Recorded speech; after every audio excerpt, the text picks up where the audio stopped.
Kindie Rock Stars.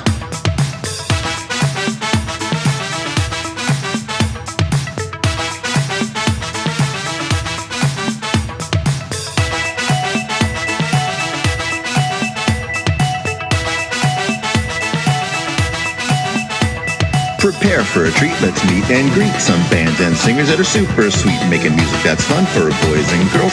Help them learn about this great big world. Fun for the family, yes it's true, your kids will love it and you will too. Clap and dance and sing aloud, become a part of the Kindie crowd. These songs will make you move your feet and give your ears a great big treat. So settle in, grab your guitars, and let's get to know our Kindie Rock Stars.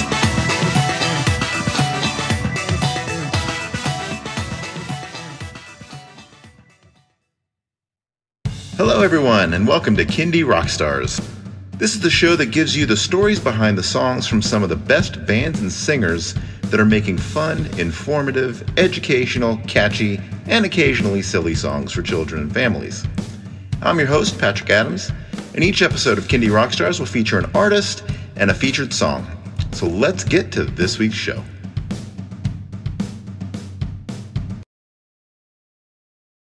All right, everyone, welcome to Season 2 of Kindie Rock Stars. And my first guest this season is Tom Weber. Tom, welcome to the show. Thank you, Patrick. Thanks for having me on board.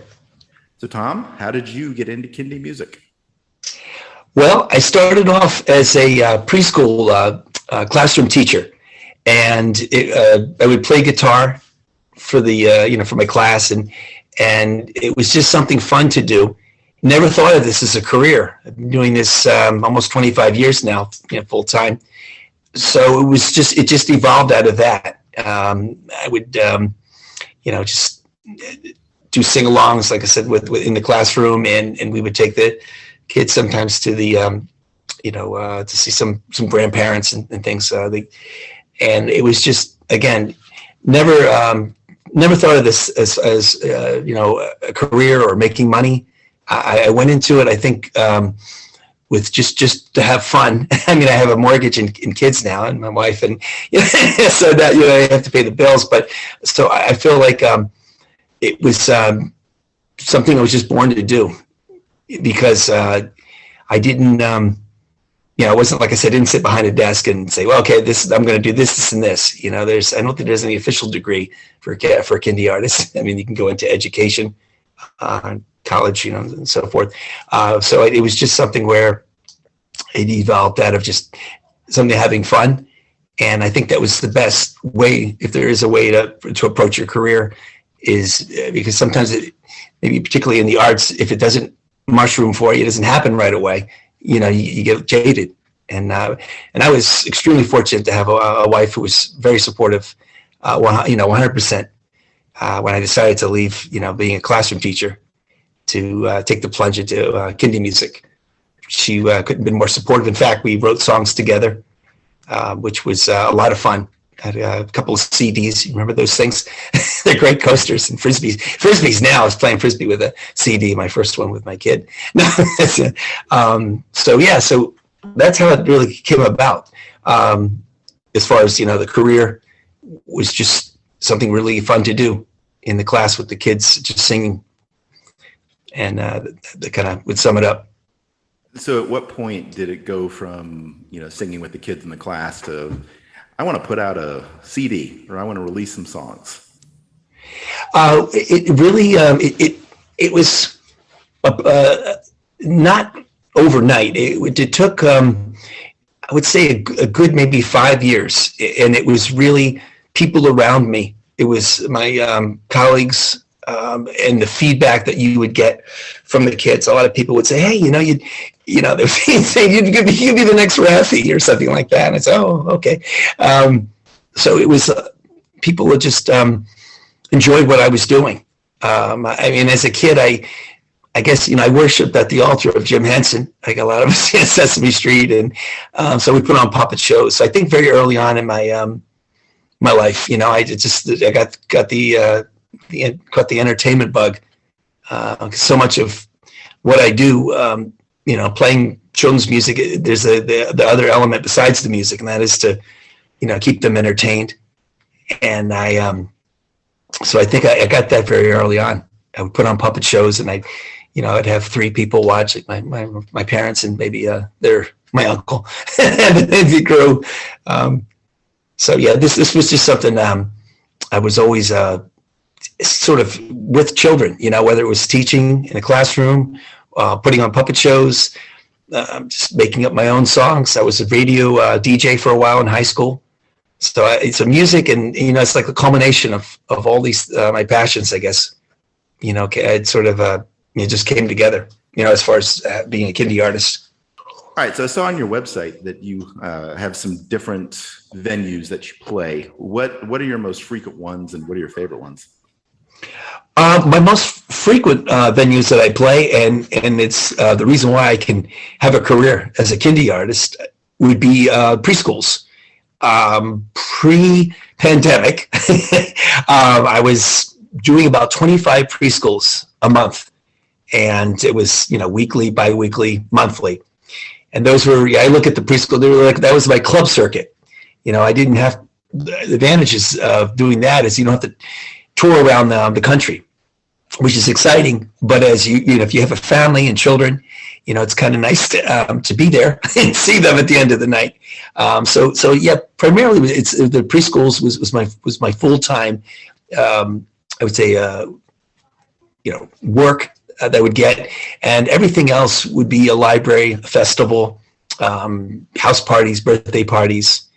Really, anybody who'll sit and listen. It was did everything. So it really the preschools, I would say. Yeah, so for the most part. Yeah. How did you handle the pandemic? A lot of people I talked to, they went virtual. Oh boy, YouTube or things like that. But how did you handle it? Extremely difficult for me, because I've been doing this for, like I said, about 25 years, and it's sure it's a job, but it's so much of my identity. I'd be fiber. You have to love this. I think kids are savvy; they can tell you're going through the motions. So when COVID hit, the pandemic, it was just I was devastated as an artist, just wondering, like so many people, what's going to happen? How can I make a living? Doing this, is this it for me? I had a great run. So I started to really do a lot of networking, and I met a lot of different other children's performers. So I took comfort in just talking to other artists who were going through the same thing. Just worried about when could they gig again, because the state of the music industry, as you don't really make money through streaming services. Hopefully that'll change. So your bread and butter, is the gigging, teaching classes and performing live, which I really love. And so when that happened in 2020, it was just, Patrick, I'm lucky I had such a supportive family, and my wife is she's a teacher, and she's amazing. So she kept saying, this is no fault of your own. And, hey, and I started entertaining other types of work that I could do, but it's, when you've been doing this your whole life, it's like I said, it's like, wow, okay, now what? So I began to just network a lot with other artists around the country and really around the world. Nanny Nikki was an artist that I got to know really well. We did some work together. And in fact, we've got a single that we hope to release in the spring. Cool. Yeah, a duet. I saw your YouTube video with her. Yeah. So check that out. Nanny Nikki and Tom Weber on YouTube. Yeah. And she's fabulous. And a couple of the fabulous, speaking of fabulous, segue there, fabulous lemon drops in Australia. Those guys, they're great. And I'm trying to think, I did some Twinkle Time. I got to know her really well, and did her show, and Matt Mazar, Total Time Music. So there's a number of other different ones too, where it was just getting to meet other artists, so that's the upside. Always look for the silver lining. I consider myself an optimist, but let's be honest, when the rug's been pulled out under you like that, you got to get creative and, just try to push through it. The pandemic and what it is. But it was a real plus for me because being an artist, I think sometimes you tend to live in a bubble. So I did almost, I wouldn't say virtually no networking, but it was very little.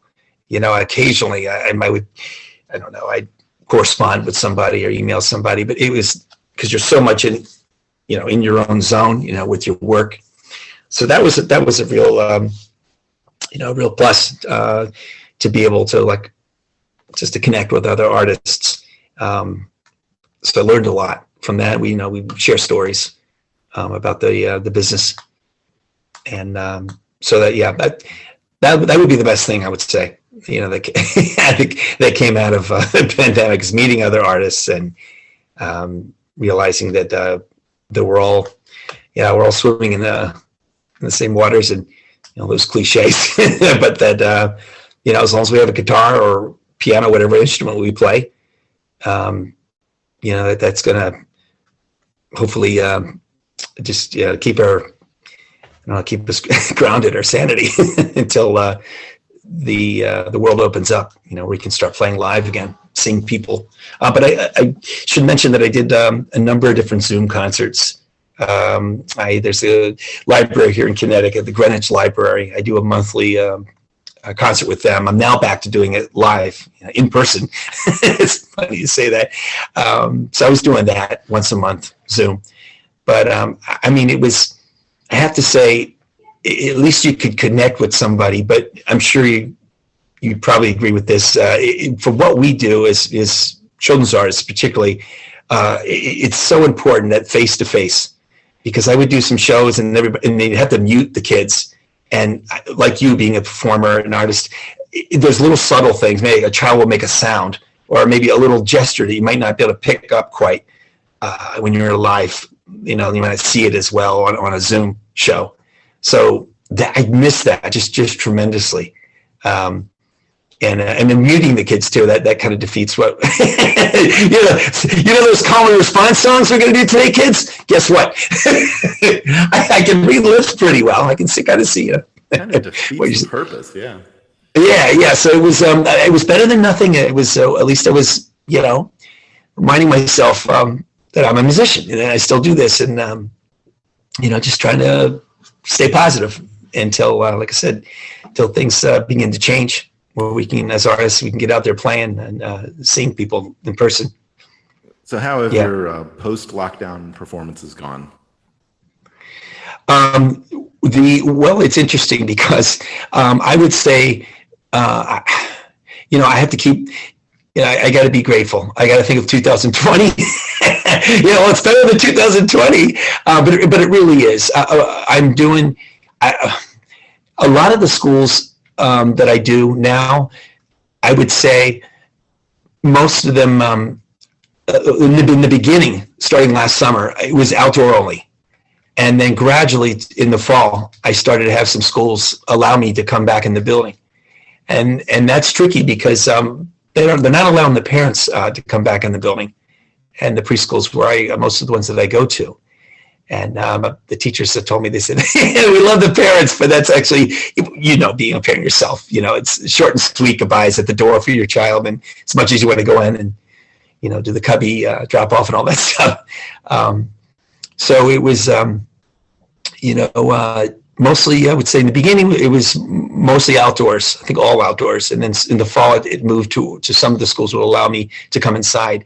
But I have to be honest with you, the schools that I've been with, been blessed. Out of the, 20 plus schools, probably more than half of those schools, I'm not able to go back to yet because of particularly now, with Omicron and, the rates going up again. So I've kept in contact with the directors, and they said, we can't wait to have you back. They said, but right now, unfortunately, we're not even letting the parents in. So I'm waiting, for those schools, but I've picked up some new ones as well, and I'm grateful and for the schools that have me on board now, where it was like I said, you miss seeing people face to face and the kids. It's really, it's like your extended family. You get to know everyone. It's I always say it's a job, but to me, I don't know. Not to say, I don't know. Not to say that other jobs, they're just different. I think when you're dealing with people, it's maybe a little different connection. Whereas if you're maybe be behind a desk or something, there's not a lot of interaction there. So you feel form these bonds, that being a teacher, musician, or whatever, sometimes comes along with it. Yeah. So I'm curious. So somebody's been doing this for, you said 25 years. How has it evolved for you in terms of, what you write about, what kind of songs you put out, and just the business side of it too?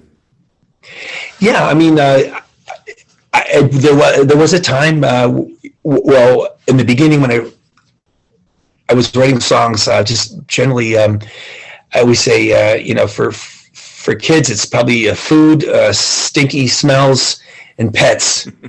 And with rock, well, it's there's three things that you hear all the time, the themes, but not necessarily restricted to that. So in the beginning, the songs centered around just kind of silly stuff, and I would say over the years I've kind of evolved. Being a father, you look at life through a different lens, and not that I'm getting all serious in the songs, but there's definitely maybe a melancholy feel to some of the songs that wasn't there, in the beginning. And it's just that I would say that's how I've changed. But I never want to forget. Sometimes in an effort to try new things, you forget what initially worked and what kids really responded to, and then that humor and silliness, I think, is a big part of what I do in the songs. And in the beginning it was great. It was selling CDs, out of the back of your truck, out of the back of your car, and so it was great. So I didn't record for a while. I got a little disenfranchised, a little like I don't know, but I have a friend of mine who's my producer, Steve DeMott is his name, and he's got a studio here in Connecticut, Spiritworks studio. If you guys anybody out there want to check that out, he's just a phenomenal musician, hybrid. He does it all. He's got quite a resume too as well. So he sort of pulled me back into the recording end of it, because he said, it's sort of I don't know, it was the example they used to use. You'd go on tour when you had a new album, to promote the new album. And I think it's kind of flipped. It's just it lets people know that you're still out there, and that you're writing, and it's not it's become like a PR, I suppose. I mean, people can sing along to your songs through streaming services and sites, but it's more, it's more that you're relevant, I think, and that you've got something musically new, to say, instead of like, well, I did something 20 years ago or 15 years ago, it's, and the business side, or rather the way songs are done now, the way you release singles, and then eventually you put the CD, the album out. I have a friend of mine who I know, who he had said that he loved putting his the CD out, the album, and he said, but the only thing is he said it seemed like in 24 hours it was like, okay, that was it. He said, whereas when I was releasing singles, it was like a little bit like people were always looking for new content, new songs, and so he said I was a little disappointed at first. Not that people totally forget about my CD or album, but yeah. So that I think the business side there has certainly changed. I mean, bands always, going back. I'll be 53, but so I'm thinking about when the bands would put out 45s first. Or you look at the way it kind of mirrors that, I guess, or 12-inch singles. It's there's new wave Depeche Mode. That's all my favorites. In your shows, are there particular favorites of the kids? Yeah, the favorite songs, and I love it. but it's kind of, I wouldn't say frustrating. I would love to do the songs with a lot of words, and and you still can, but I find that it's it's almost like catnip. The songs that are going to respond the most, of course, are the ones that are interactive. Generally, movement songs. It's almost not self-congratulatory by no means. I'm not like that. But songs with just moving about, clapping, jumping, stomping, all those things. And I love to do those. But and you can still do that. I call them the cool down songs. I pulled so much of what I do from a classroom, teacher, being a preschool teacher for many years. I would say, the songs that I'm doing are mostly, just a really interactive stuff. And then maybe towards the end, after the room clears out. No, just kidding. No, then I got to hear some lullabies or some quieter songs, which they do love. Depending on the audience too. If you've got younger toddlers, it tend to be some more finger play type songs, and then the older kids, the 5-year-olds, the old guys, you can do a little more. Maybe the call and response kind of songs are always fun. And Ella Jenkins. I gotta give props to Ella, and just learned a lot from her and other artists. I think the very first artist I heard was Hat Palmer. It was working in high school, and I was doing preschool. I was a preschool teacher, and Hat Palmer, I think, was the first. I guess he would be the first Kindie artist, family artist that I became aware of, and then Raffi, and then other artists. I think with my kids, the first artist that I would see fairly regularly because they watched a lot of Nickelodeon was Lori Berkner. Right. She's great. She would have these vignettes where she would come out and perform a song. So. Right. And Dan Zanes. It was funny. I got to meet Dan. He's such a personable guy. And I saw Dan when he was in the Del Fuegos open up for, the LA punk band X. And I talked about that with him for a while at a show. It's like, oh yeah, that was my other life. That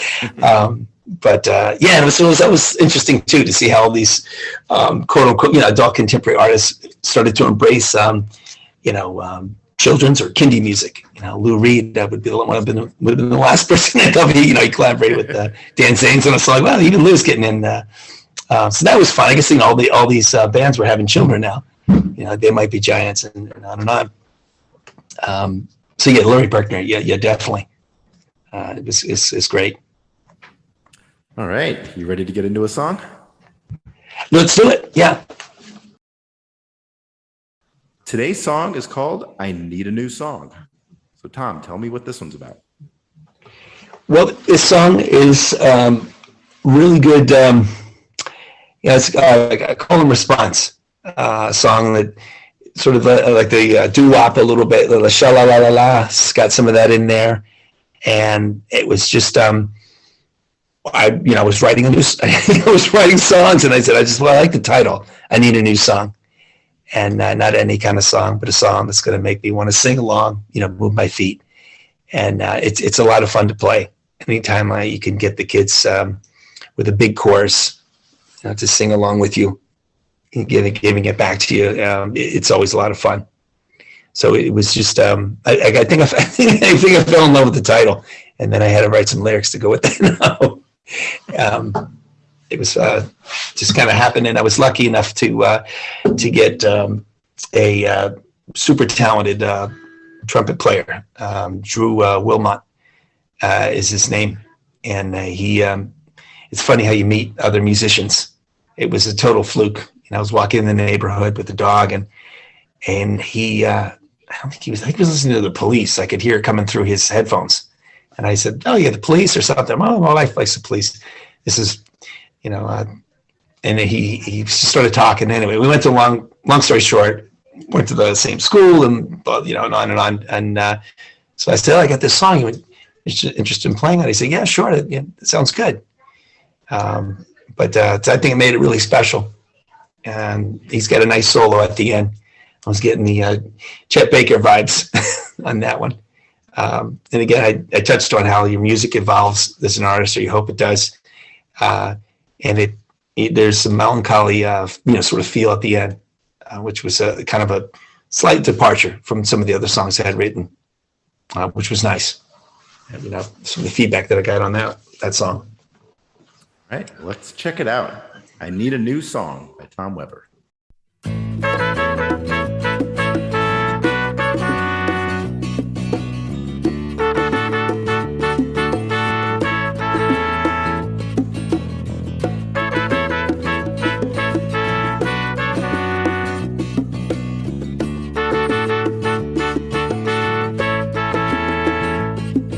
I need a new song, not any kind of song, but a song that's gonna make me sing along. I need a new song, not any kind of song, but a song that's gonna make me move my feet. Sha la la la la la la la la la la. Sha la la la la la la la la la la. Sha la la la la la la la la la la.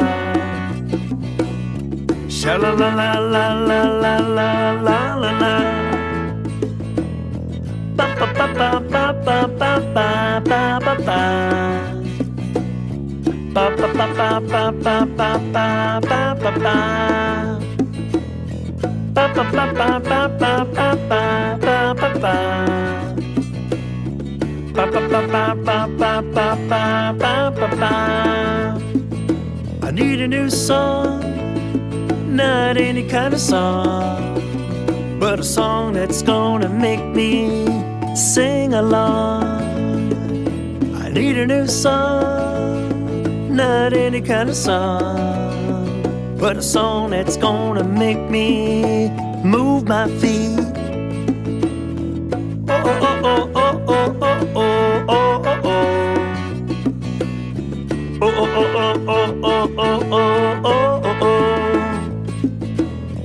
Oh, oh, oh, oh, oh, oh, oh, oh, oh, oh, oh. Oh, oh, oh, oh, oh, oh, oh, oh, oh. Shooby-dooby doobie doobie doobie doo. Shooby-dooby doobie doobie doobie doo. Shooby-dooby doobie doobie doobie doo. Shooby-dooby doobie doobie doobie doo. Now I need a quiet song, not any kind of quiet song, but a song that's gonna soothe my soul.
All right, Tom, let everybody know where they can find that song and where they can connect with you on social media. My music is digitally available on all the platforms, Spotify, Pandora, iTunes, and YouTube. And as far as contacting me, you can go to singalongtom.com, and you can find out information about upcoming shows, bookings, if you're interested in booking me for a performance. And Tom Weber Children's Music on that thing, what's it called, Facebook? You can go there as well. And then there's Tom Weber Music on Instagram. There's lots of posts if people want to find out, get a taste of what I do with a lot of videos and pictures and, So things like that. But that's how you get in touch with me. Gotcha. And you can email me too. So, Right. sorry, I'm rambling. It's past our bedtime. Okay. It's 3 hours apart, I think, right? Nevada and Yes. Connecticut. Yep. Right. Yeah, I forget sometimes. I'll call my brother. He's in Arizona. He's an early bird. He's a cartoonist, syndicated cartoonist. So he's up at like 5 a.m. He finds it easier to write, when the house is quieter. And, you hear that often. People who are, creative minds, it's when the people, when your kids leave, let's go off to school, then you got a little time to write some songs. Yep. All right. Well, Tom, thank you. Thank you so much for being on the show. Thank you, Patrick. I appreciate it. Like I said, I was very, very excited to told a lot of people about, doing the podcast with you.